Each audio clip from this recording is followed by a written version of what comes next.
A lot of things can be said about Mayor Rodrigo Rodi R. Duterte, both good and bad.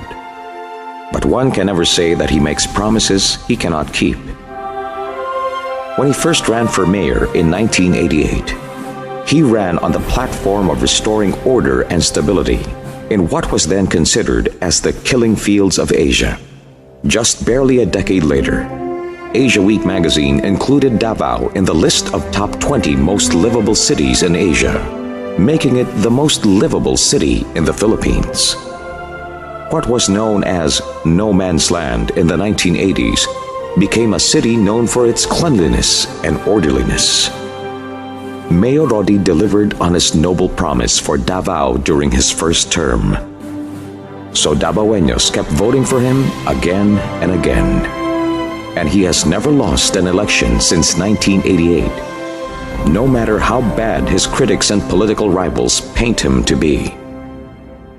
Mayor Rodi is the longest-serving city mayor of Davao. Now on his sixth term as mayor, he actually first got into politics by accident. Son of the late Governor Vicente Duterte, the last governor of the still undivided Davao province, Mayor Rodi was a reluctant politician who believed that becoming mayor, like the presidency of the republic, has a lot to do with destiny.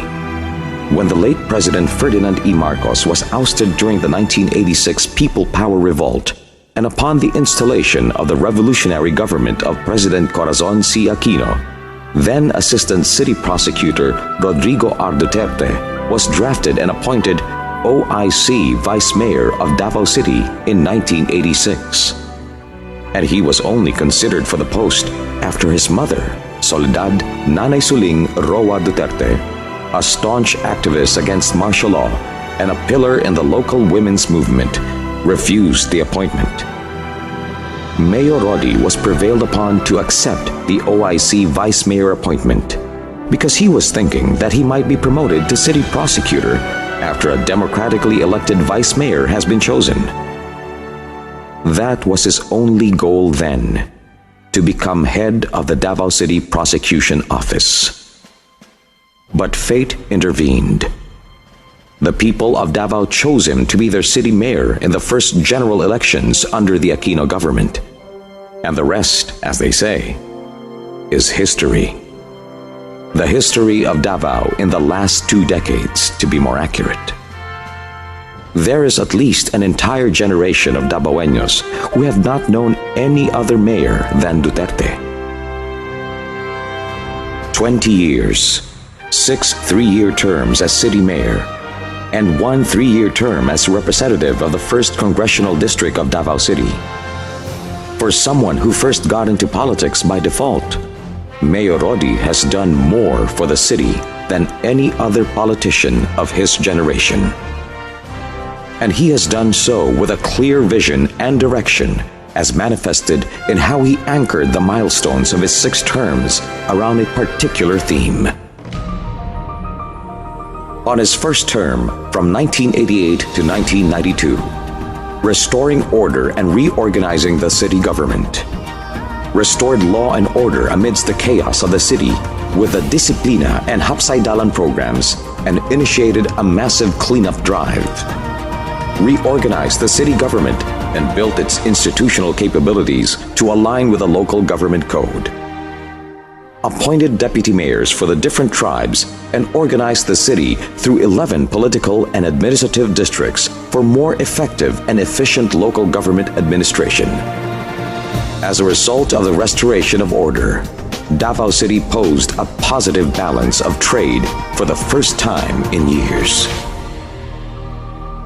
On his second term, from 1992 to 1995, setting clear development directions and comprehensive planning, mobilization of all sectors to actively participate in the planning process, the first LGU in the country to organize the City Development Council and the Barangay Development Councils, institutionalizing people's participation in the development process, drafted the 25-year Comprehensive Development Plan of Davao City, created 2 pieces of landmark legislation, the Local Investment Incentive Code and the Children's Development Code, implemented the Barangay Integrated Management Program to stimulate grassroots development. And the city hit the 1 billion peso mark in terms of local revenues. On its third term from 1995 to 1998, going global and integrating gender and development, the city embarked on an aggressive tourism and investment promotions campaign through the Invest in Davao program, amended the city's zoning ordinance to respond to the growing needs of the city. For the first time, the No Man's Land was recognized as the Destination of the Year by the Department of Tourism, played a vital role in the formation of BIMP Iaga, recognized by Asia Week magazine as one of the top 20 most livable cities in Asia,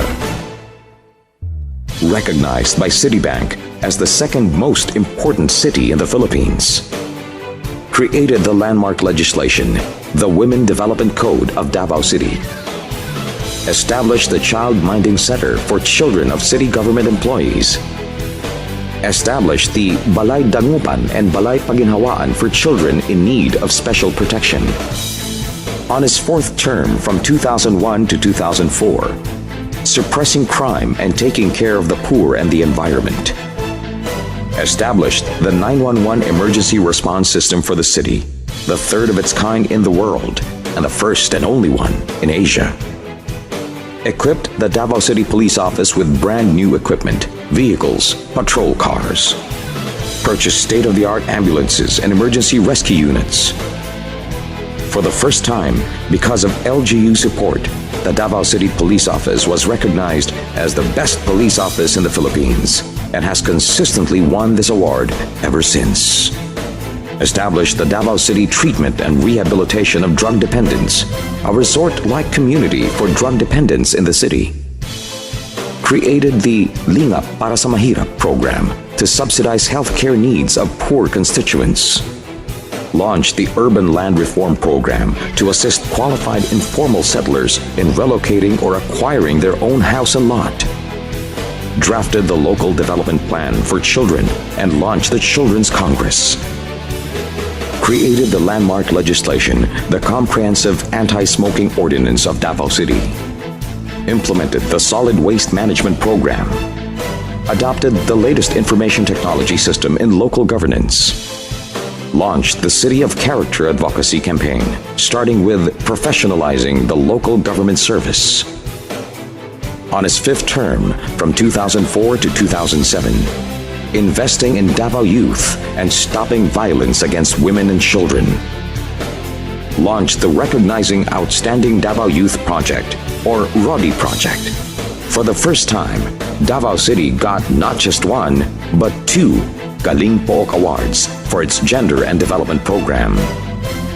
Established the Siglakan Women's Crisis Center, a one-stop shop and halfway home for women victims of violence and their children, the first of its kind in the country. Created the Office of the Special Counsel for Violence Against Women to attend to all legal needs of women victims of violence and the prosecution of their cases. Established the Madrasa Development Program for the city's Muslim youth. Established the Davao City Chinatown and created the Davao City Chinatown Development Council. Purchased new garbage bins and new equipment for its solid waste management program. Established the Ray of Hope Village in Maa City Jail for women detainees, the first of its kind in the country.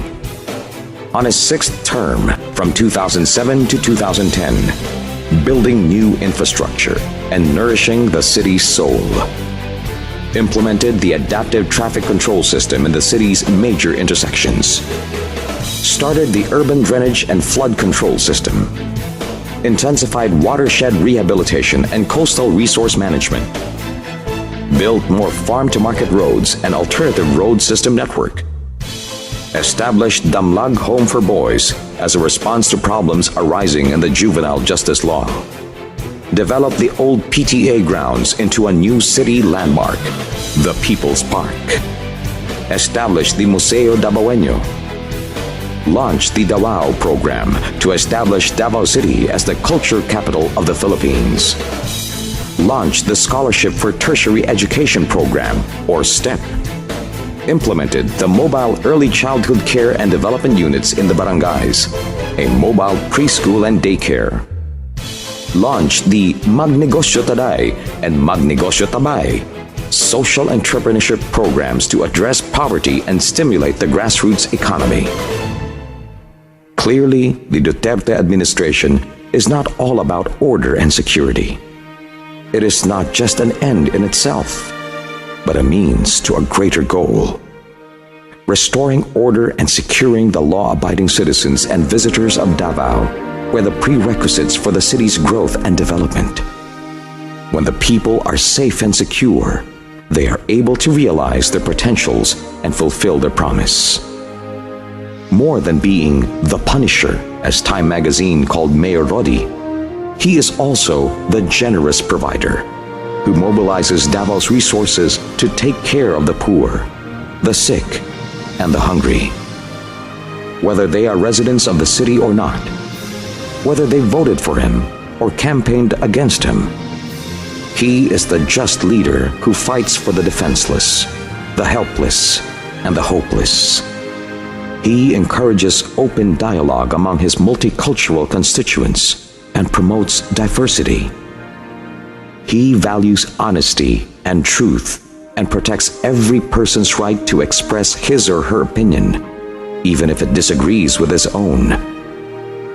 He is also the great problem solver, as he personally listens and attends to all his constituents' problems, from the most mundane to the most complex of issues. The people of Davao are spoiled that way. They really believe that everything can be given by Mayor Rodi, and all their problems will be solved by him instantly, which would sometimes make the mayor sigh and say, "I am not God. I cannot do everything." Indeed, Mayor Rodi Duterte is not God. But for most of the masses who love him and keep voting for him again and again, he is their Moses who led them to the promised land of what Davao is today.